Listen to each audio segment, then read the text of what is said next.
Hey guys, Professor Bill, Comic Book University, and Miles Morales, Spider-Man, issue number 36. Wow, this is just trucking along. One of the best things about this comic book is that I haven't been reading it religiously. I haven't been, week by week by week or month by month, reading this thing. I haven't. I've skipped many issues. I come back to it. I'm never lost. I'm never lost. Anything that I might say, well, how did this happen? Already handled in the title page. Speaking of the title page, Saladin Ahmed is the writer. Christopher Allen does the pencils and some of the inks, along with Victor Olazabra, one of my favorite modern day inkers, and Scott Hanna. No disrespect, Scott. It's just, you're not up there with Olazabra. David Curiel does the colors. Love that guy. And here's something interesting. VC's Corey Petit with VC's Ariana Maher have done the letters. What the frick? How often do we see two letterers doing that? Every so often you'll see that, but very rarely. And the cover is done by Torin Clark. Okay. I'm not going to get too much into the comic book itself, the things that happened in the comic book. I'm rather going to talk about the generality of where the comic book is going.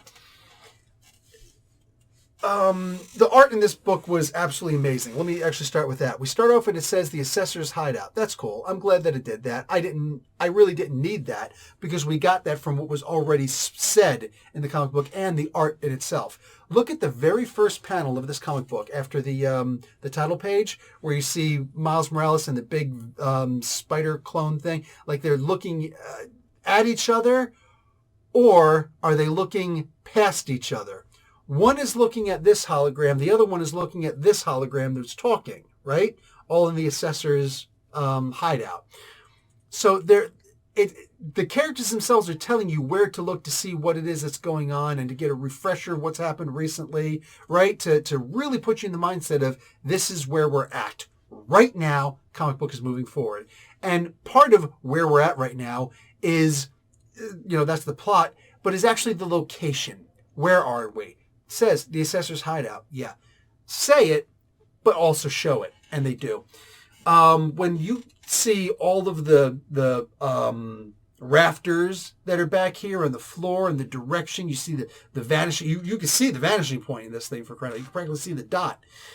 It's all done so beautifully, right? You get the sense of being in a gigantic maze. This huge facility where you don't know what happens here, but it's probably not something good because you see all the machinery, the scaffolding, the walkways and everything, but you don't see what's beyond it because it's all black. It gives you the sense of the place is huge and yet it's confined, right? The place is a prison, but it's also a void. I imagine that's almost what it's like being in a sphere, an orb of annihilation or something to that effect.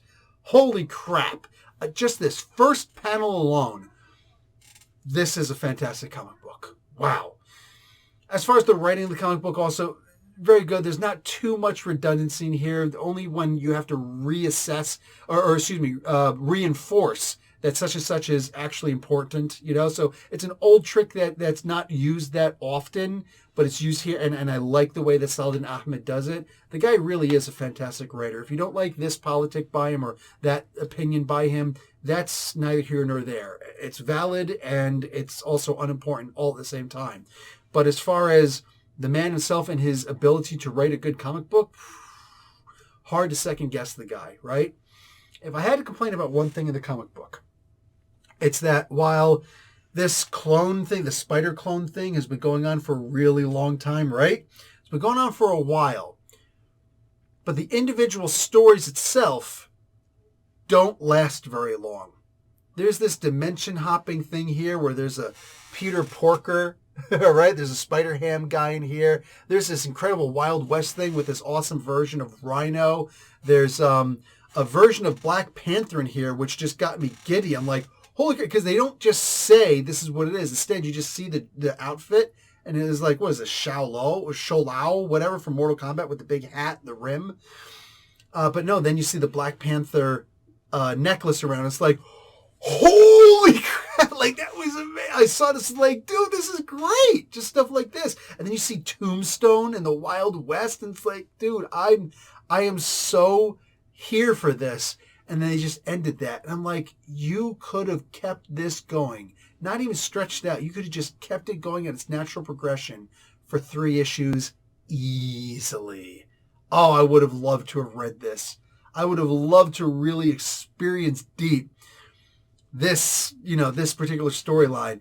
Honestly, with this one issue, I hope that they expand it in other issues. I hope that we get, like a 12-issue limited series or whatever of this universe and this timeline happening.